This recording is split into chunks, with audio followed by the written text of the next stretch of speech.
बस आप चुपचाप नाम जप करते रहिए। तो सच्ची कहते हैं वृंदावन में बैठे 100 के 100% में 1% भी इच्छा नहीं कि हमारी किडनी ठीक हो जाए। इससे बड़ा साक्षी हम नहीं दे सकते, क्योंकि वृंदावन हमारा प्राण सर्वस्व जीवन है।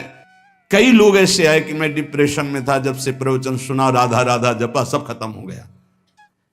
बाहर से सुनकर राधा राधा खत्म हो जाए, अगर आपको कहीं ऐसा है, इसका मतलब आप बात ही नहीं सुन रहे, नाम ही नहीं जप रहे। अगर आप मान ले तो निर्विघ्न आपका समय जाने लगेगा। 24 घंटे में एक बार आपकी कुटिया में ताली या मंजीरा बजना चाहिए और जोर से नाम होना चाहिए, राधा राधा या राधा वल्लभ श्री हरिवंश, या जो और अन्य उपासना वाले हैं अपने उपास्य देव का नाम कीर्तन। नाम का विस्मरण होना मृत्यु समझे उपासक। नाम को पकड़ लीजिए। कह रहे अवशेषानाप यन्नाम कीर्तते सर्व पातकै, कोई भी अपराध कोई भी पाप नहीं बचेगा, नाम सबका नाश कर देगा। बस जपते रहिए। जैसे सिंह के सामने दहाड़ में न हिरन टिकता है न कोई भेड़िया टिकता है, सब भागते नजर आते हैं, ऐसे ही राधा राधा राधा तो अपराध पाप दुर्वासना सब भाग जाती है हृदय से, हृदय निर्मल हो जाता है। पर निरंतर दीर्घ काल, श्री पातंजलि जी कह रहे सातु दीर्घ काल निरंतर सत्कार सेवितो दृढ़ भूमि, आदर सहित दीर्घ काल तक निरंतर जपा जाए। यदि कहीं भावपूर्वक नाम जपा जाए तो बहुत जल्दी नाम का प्रकाश हो जाए। पर भाव न हो तो चिंता मत करना, भाव कुभाव अनखालसहु नाम जपत मंगल दिस दसहु। पर यहां कहने यदि भावपूर्वक जपा जाए तो आंसू निकलने लगेंगे, राधा राधा राधा, और रोने का मन होगा। ऐसा आपसे पूछा जाए क्यों रो रहे हैं तो आपके पास कोई उत्तर नहीं होगा कि मुझे कुछ याद आ रहा है या किसी या कुछ नहीं, आप उत्तर नहीं दे पाएंगे, बस आंसू चल रहे हैं। सर्वोत्तम साधना नाम की, जैसे धातु को शुद्ध करने के लिए अग्नि में डाला जाता है, जलाकर मल रहित कर देती है, ऐसे नाम से एक अग्नि पैदा होती है, साधक उसको सहे। जब अग्नि जैसे होती तो ताप होता है, ऐसे नाम जपने से हृदय में एक जलन पैदा होगी जो तुम्हारी दुर्वासनाएं छुपी हुई उनको भस्म करेगी। उस समय आप विचलित मत होइएगा, गंभीर धैर्यपूर्वक उस ताप को सह लीजिएगा। विश्वास कीजिए अनंत जन्मों की जलन मिट जाएगी अगर सह गए। अगर मनुष्य नाम के बल से इस जलन को सह जाए तो फिर नरक यंत्रणा, मां के गर्भ में जाना, ये सब खत्म हो जाएगा। देखो हम बड़े बड़े कष्ट सहने के लिए तैयार हो जाते हैं जब हमें पता हो जाता है कि अब हमको ऑपरेशन करवाना ही पड़ेगा। अब फिर राजी हो जाते हैं, पैसा दे देते हैं, दस्तखत कर देते हैं कि यदि हम मर जाएं तो आपका कोई दोष नहीं। क्यों? अब वो पीड़ा हटानी है। हो सकता है महीनों बिस्तर में हमें, हो सकता है इन्फेक्शन भी हो जाए, परेशान, पर ऑपरेशन करना ही पड़ेगा। ऐसे ही मान लीजिए अब ये ऑपरेशन करना ही पड़ेगा। जन्म जन्मांतरों से हमारा भव रोग बढ़ चुका है, अब ऑपरेशन के लिए तैयार हो जाइए। ऑपरेशन के लिए तैयार क्या होता है?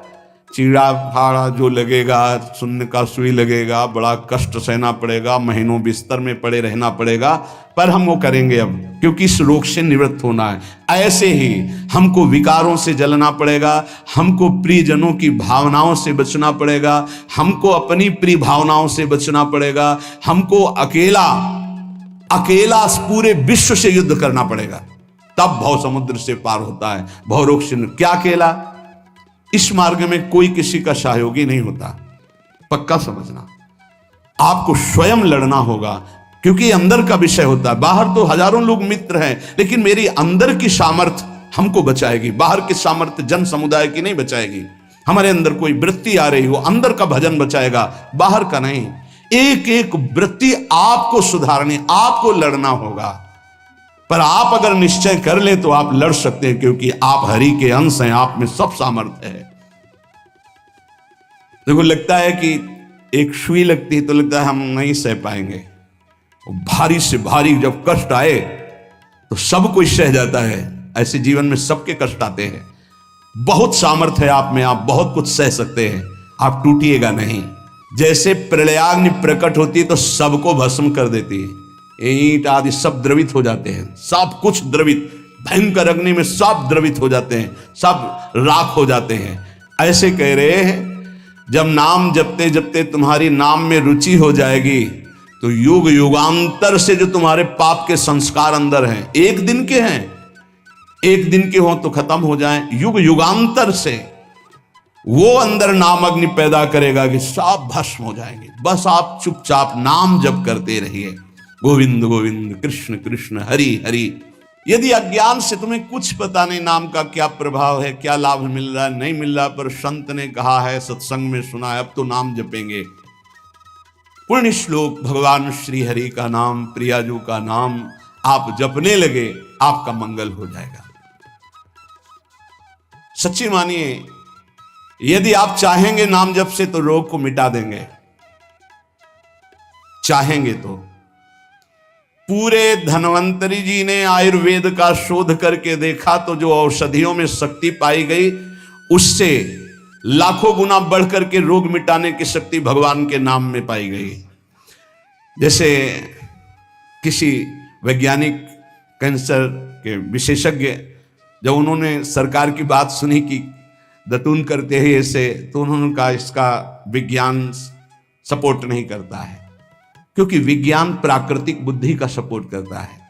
भजन बल से वो किसी के रोग नष्ट नहीं करते थे, बहुत दैन्यता से वो रोग, तो दया आ गई, करुणा आ गई, उस रोग को अपने ऊपर ले लिया और उसके रोग की निवृत्ति कर दी।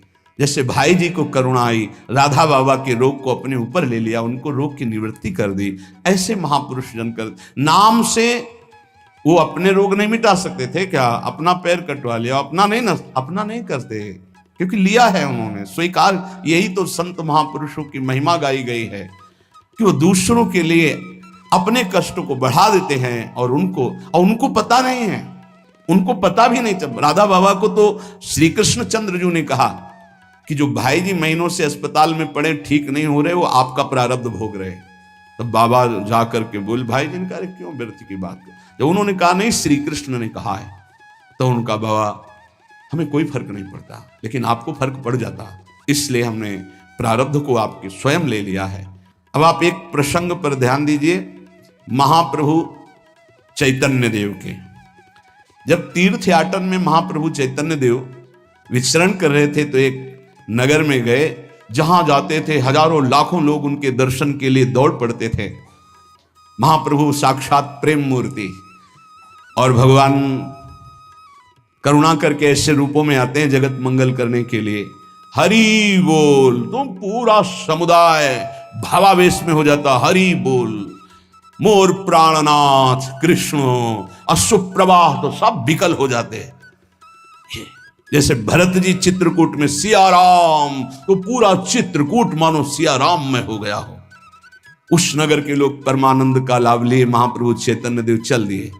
तो एक वासुदेव कुष्ठी थे जिनके गलित कुष्ठ शरीर में था, वो चल नहीं सकते थे, तो घुटनों के बले से रगड़ रगड़ करके वहां आए। जब वहां आए तो भीड़ लगभग जा रही थी, तो उनका कहाँ गए वो सन्यासी महापुरुष जिनके सब दर्शन करने आ रहे थे, मैं नीच भी दर्शन करने आया, कहाँ गए? बोले वो तो चले गए। बहुत विकल हुए, रो पड़े कि वैसे ही दुर्दशा भोग रहा हूं, एक बार नाम सुना था, दर्शन पाने के लिए आया, वो तो चले गए, हाय अब कैसे, मैं चल भी नहीं सकता, दौड़ भी नहीं सकता। इतनी विकलता कि महाप्रभु एकदम खड़े हो गए और दौड़ पड़े वापस, और लौट करके आए।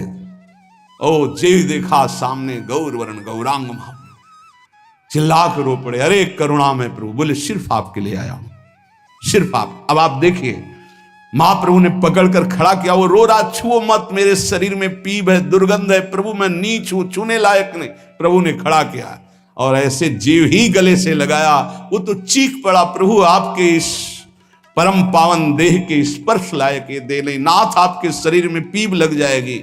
महाप्रभु ने बिल्कुल नहीं सुना और ऐसे गले से लगाया और कहा, तुम्हारे स्पर्श से श्री कृष्ण के आलिंगन का सुख मिल रहा है। जे भी आंख खोलकर वासुदेव कुष्ठी ने देखा तो कहीं कोई कुष्ठ नहीं। वैज्ञानिक मानेंगे इसे? आप चैतन्य चरित्र में पढ़ लीजिए, जे भी महाप्रभु चैतन्य देव ने आलिंगन किया, एक भी कुष्ठ का दाग नहीं रह गया। क्या हुआ? कृष्ण नाम का प्रभाव। एक आत्महत्या करने जा रहे थे, गलित कुष्ठता, भाई जी के पावन चरित्र में पढ़ लीजिए। तो कंबल ढके हुए वो उनको किसी ने कहा कि मरने से पहले एक बार भाई जी के पास चले जाओ, ऐसे महापुरुष के दर्शन करके ही मरो जब तुम्हें मरना ही है तो। पर एक बार उनका उद्देश्य था कि भाई जी के पास जाएगा तो इसका विचार बदल जाएगा, आत्महत्या का जो है ये विचार नहीं रहेगा। भाई जी ऑफिस में थे, किसी ने कहा कोई बहुत अपने शरीर को ढके हुए केवल आंख दिखाई दे रही और रो रहा है, कह रहा है एक बार भाई जी के दर्शन करा दो। भाई जी तत्काल भावावेश में हो गए और बुलाया, हाँ क्या सेवा करे, क्या बात, आप क्यों रो रहे हैं? उन्होंने कहा कि प्रभु मैं बहुत पापी और नीच हूं। नहीं नहीं भाई ऐसा मत बोलो, क्या बात है, आप कंबल से अपना मुख क्यों ढके, हटाइए। तो जे भी हटाया तो घाव पीप पूरे शरीर में, गलित कुष्ठ, पापों का बड़ा भारी दंड। सहम गए देखकर भाई जी। उनका नहीं नहीं कोई बात, बोले बस मैं आपके दर्शन करके आत्महत्या करना चाहता हूं, कोई भी मुझे कहीं समाज में कोई ठौर नहीं, सब मुझे घृणा की दृष्टि से देखते हैं, इसलिए मैं अपने भाई जी ने कहा नहीं नहीं तुम्हारे ऊपर श्री कृष्ण की कृपा है। ऐसे जे भी आलिंगन किया कुष्ठ गाय, चरित्र में पढ़ ले। क्यों? क्योंकि नाम जप है, संकल्प किया उसके संपूर्ण पाप नष्ट हुए, भस्म हुए, रोग गायब। रोग कहां से होता है? पाप का दंड है रोग, खत्म हो गया। कितना भी बड़ा रोग हो जो किसी और औषधि से न खत्म हो रहा हो और नाम जब किया जाए और संकल्प कर दिया जाए कि ये रोग ठीक हो जाए, तो हरिनाम औषधि से बड़ा असाध्य रोग भी ठीक हो जाता है। बोले कर लो अपनी किडनी ठीक, बीमार तो हो आप। तो सच्ची कहते हैं वृंदावन में बैठे 100 के 100% में 1% भी इच्छा नहीं कि हमारी किडनी ठीक हो जाए। इससे बड़ा साक्षी हम नहीं दे सकते, क्योंकि वृंदावन हमारा प्राण सर्वस्व जीवन है। 1% 100 में नहीं कि ठीक हो जाए, जैसे चला रहे वैसे चलाओ। अब इससे हमें ठीक होने का तात्पर्य नहीं, क्योंकि जो ठीक होना चाहिए वो ठीक हो गया। हम भले हैं, बुरे हैं, नीच हैं, अच्छे हैं, जैसे हैं, अपनी प्रियाजू के ठिकाना मिल गया गोरे चरणारविंद का, इसलिए इसकी जरूरत नहीं है। आप चाहे 100 वर्ष रखो, चाहे 1 सेकंड में इसको बुला लो, कोई परवाह नहीं इसकी। 100 गोपाल शास्त्र नाम का रोज पाठ करते थे, गिरिराज जी की परिक्रमा करते थे, पूरा जीवन हो गया था। और पैरालिस आधे शरीर में उनके हो गया, लकवा जिसे कहते हैं, लकवा ही तो कहते हैं हिंदी भाषा। तो हरि बाबा, पूज्य उड़िया बाबा, ये सब जानते थे, इतने बड़े महापुरुष थे। उनके पास गए और कहा बाबा काहे को लीला कर रहे हो, अगर आप संकल्प करो तो पूरे भारत का पैरालिस ठीक हो जाए, आप अपने क्यों असमर्थ होकर पड़े हुए हो? तो उनका बाबा विनोद क्यों करते हो? क्या मच्छर मारने के लिए ब्रह्मास्त्र का प्रयोग किया जाता है?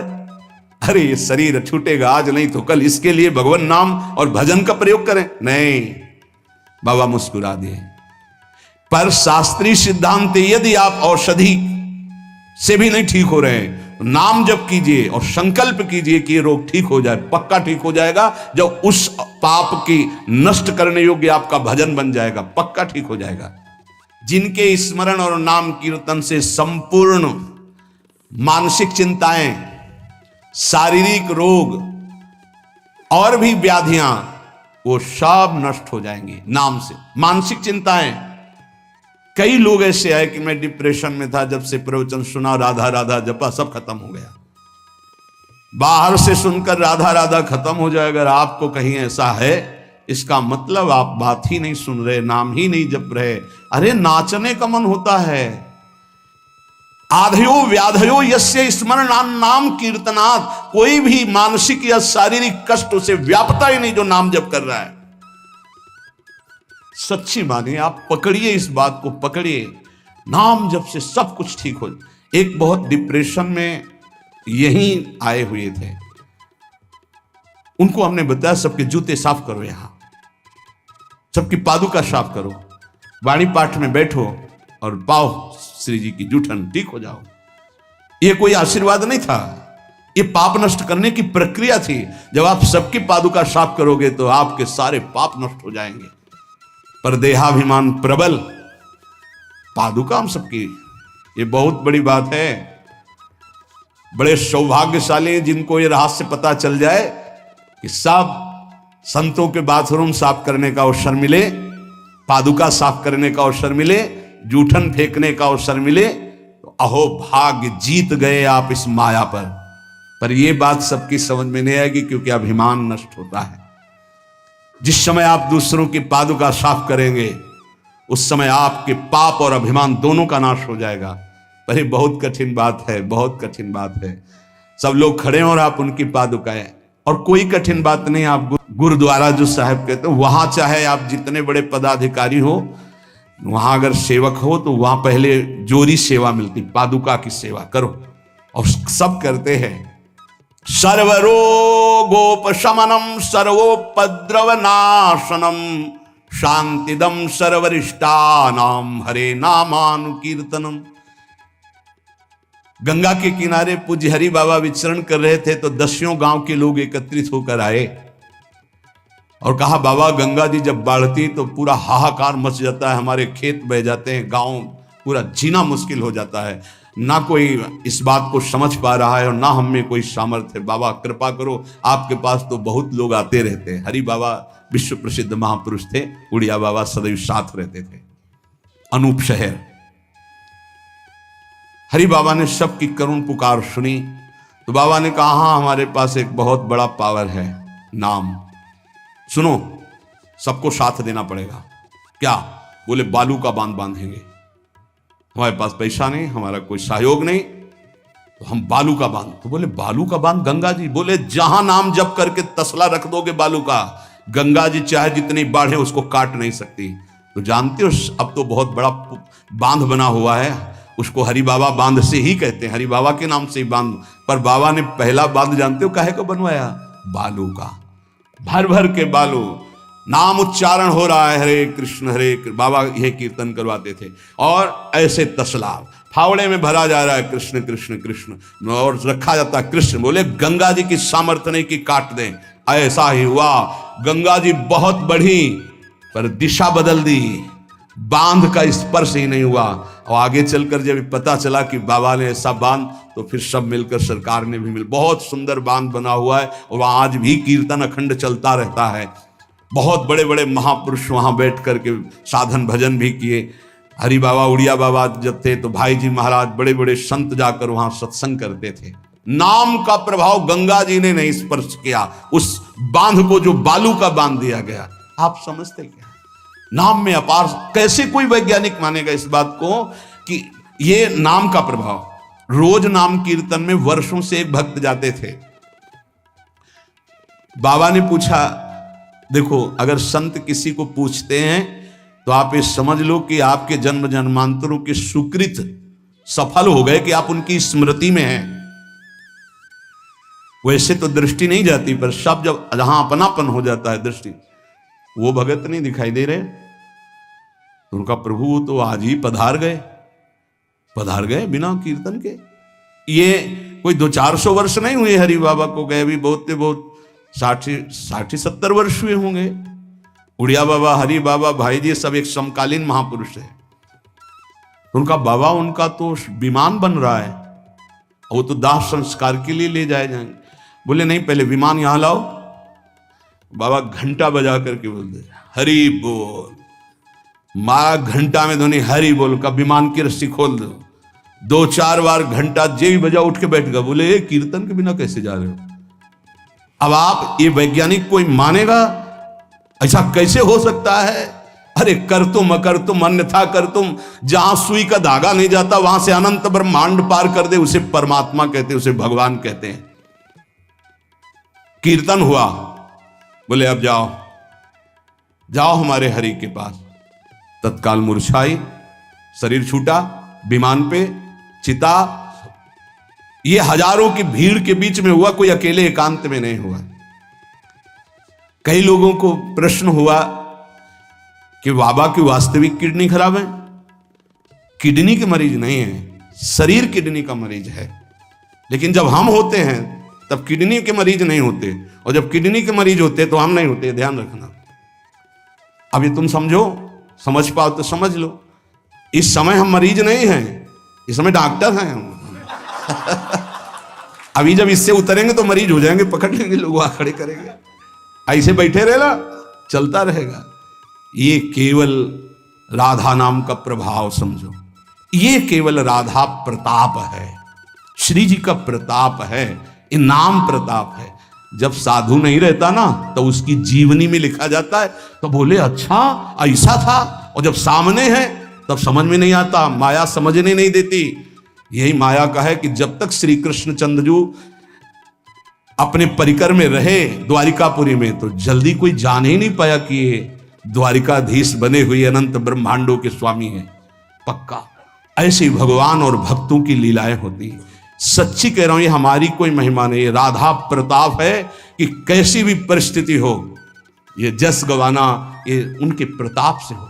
कौन सा ऐसा सर्व रोगापशमनम सर्वोपद्रव नाशनम शांति प्रदम सर्वरिष्टानाम हरिर नामानुकीर्तनम। कोई भी अरिष्ट ग्रह नक्षत्र भूत प्रेत, लोग कहते हैं हमारे घरों में बाहरी चक्कर है, 1 घंटा का नाम कीर्तन करवाओ, कोई चक्कर रह जाए तो बताना। नाम कीर्तन नहीं करवाओगे, पक्का हमें पता है। इसमें श्रद्धा हो सकती है तुम्हारी कि ले जाओ ये गाड़ देना घर में, लेकिन नाम कीर्तन जो लोक परलोक सर्व पाप का नाश करने वाला, नाम संकीर्तनम यस्य सर्व पाप प्रणाशनम, जहां तक नाम कीर्तन जाएगा वहां तक सबका मंगल होगा। मीरा जी को एक भूतिया घर में रखा गया कि अब ऐसे नहीं मरी तो यहां तो भूत ही मार डालेंगे।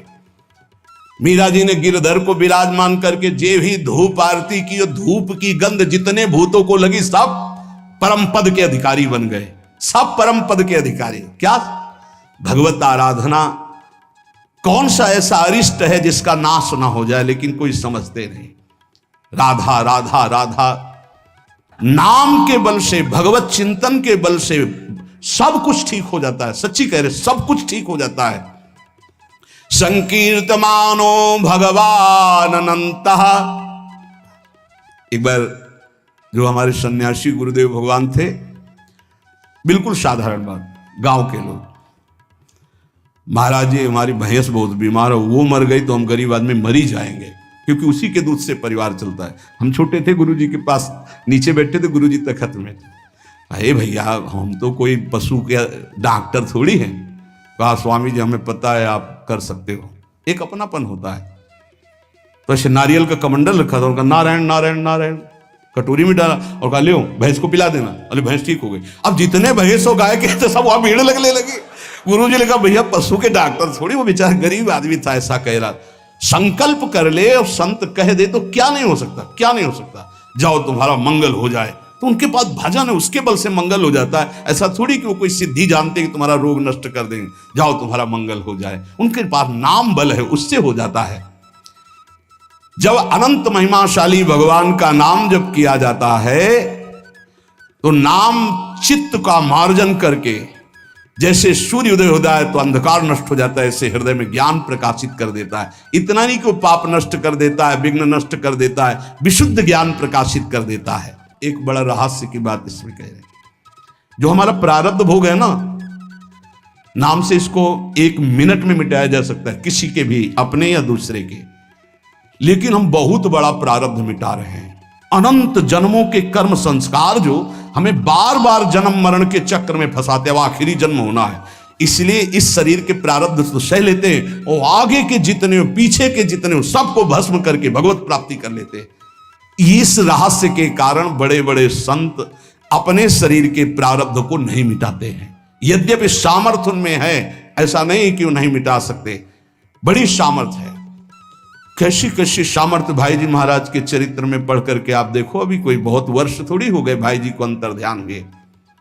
कैसी कैसी सामर्थ्य सिद्ध महापुरुषों में हुई है नाम के बल से। लेकिन उनके शरीर में, जिस दिन बाबा का शरीर पूरा होना था, अंतिम समय था, सुबह उठे, ऐसे सत्संग हाल में आए और कहा आज तो स्मशान होगा।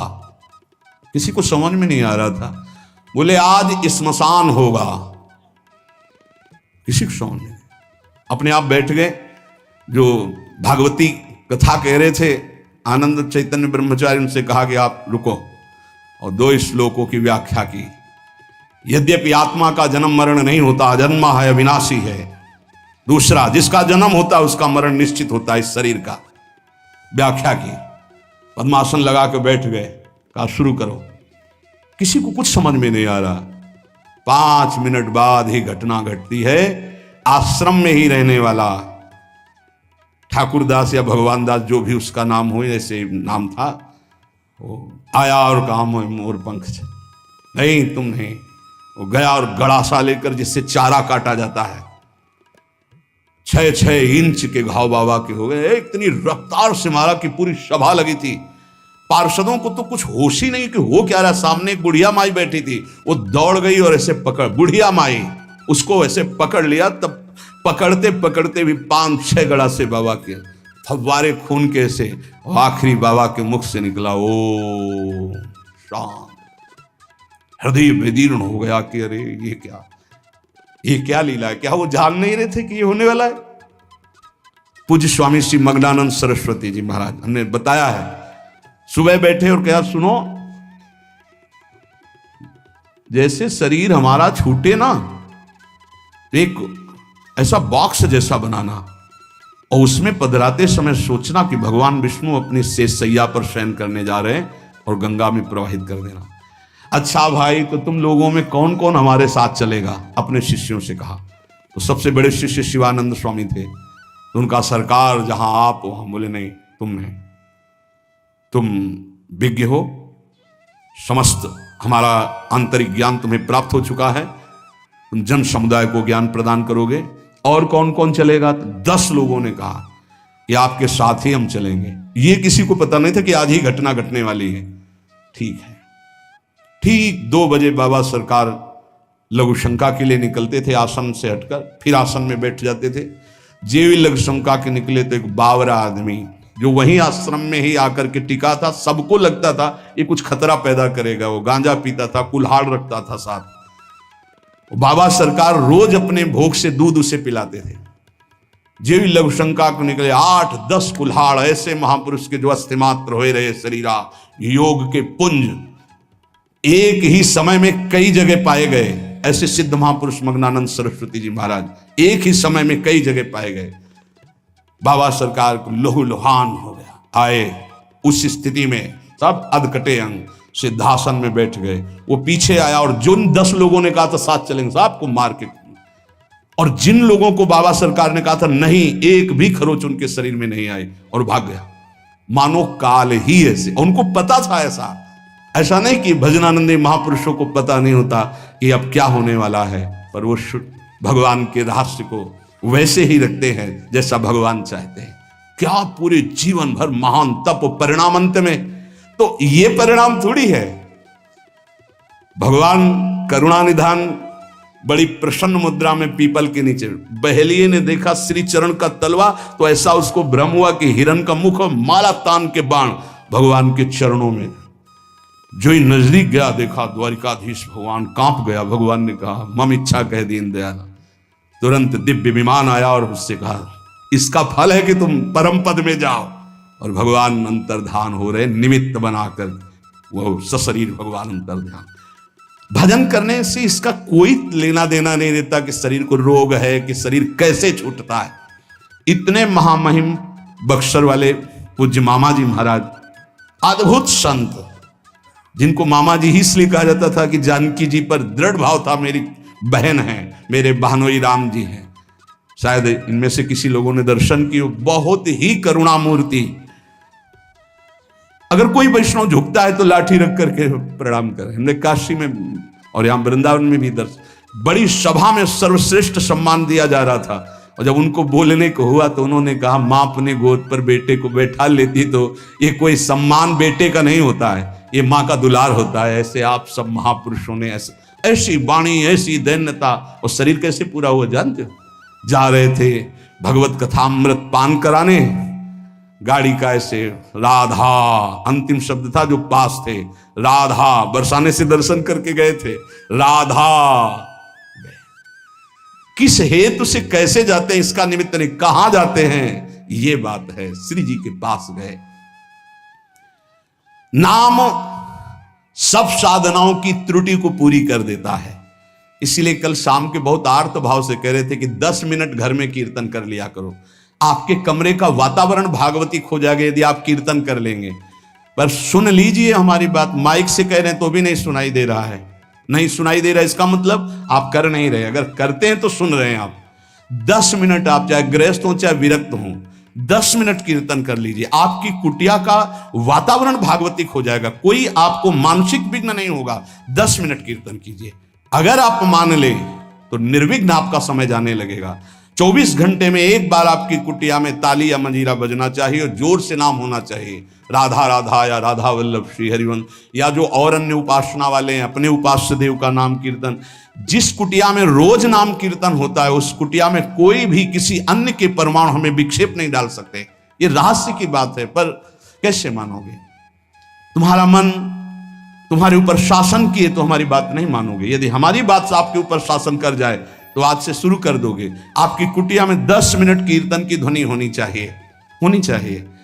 जैसे बड़े भाग्यशाली जन हैं, कई वर्ष पहले ये हुआ कि जिस कॉलोनी में रह रहे हैं उस कॉलोनी में कीर्तन होना चाहिए। आज भी कीर्तन, कितना सुख मिलता है जब आसपास ये राधा नाम का कीर्तन करते हैं तो हृदय, और 50 लोग पीछे चलते हैं नाम कीर्तन करते हुए, पूरी कॉलोनी में गूंजता है नाम कीर्तन। आप अपनी कुटिया में अपने मंगल के लिए, अपने वातावरण अनुकूलित के लिए, जो आपके दिमाग को भागवतिक बना सके, 10 मिनट नाम कीर्तन कीजिए, मान लीजिए, फिर आप परिणाम देखिए। जोर जोर से नाम कीर्तन कीजिए। नाम से समस्त त्रुटियों की पूर्ति हो जाती है। मंत्र तंत्र तच्छिद्रम देश कालार्ह वस्तुतः सर्वम करोति निश्छिद्रम नाम संकीर्तनम तव। जैसे आप मंत्र जप कर रहे हैं तो आपकी कोई त्रुटि हो गई है, कई तरह की त्रुटि हो जाती है। आप मंत्र जपते जपते कोई बोल दिए, कोई बात कर दिए, निषेध है मंत्र में, जब तक माला पूरा ना हो जाए तब तक नहीं। वैसे भी मंत्र में मान लो कोई शब्द ऐसा जो आप त्रुटि कर दिए हैं, तो जहां आप माला पूरा करें कि 11 माला हो गई, हमारा 21 माला हो गया, तो 5 मिनट नाम कीर्तन करें, तो जितनी भी त्रुटि होगी मंत्र जाप की वो पूरी हो जाएगी। ऐसे ही यज्ञ है, कुछ भी अनुष्ठान है, उस अनुष्ठान के बाद 10 मिनट नाम कीर्तन कीजिए, वो पूर्ण हो जाएगा। कोई भी त्रुटि आपके फल में बाधा नहीं पहुंचा पाएगी यदि नाम कीर्तन हो जाता है हर अनुष्ठान के बाद।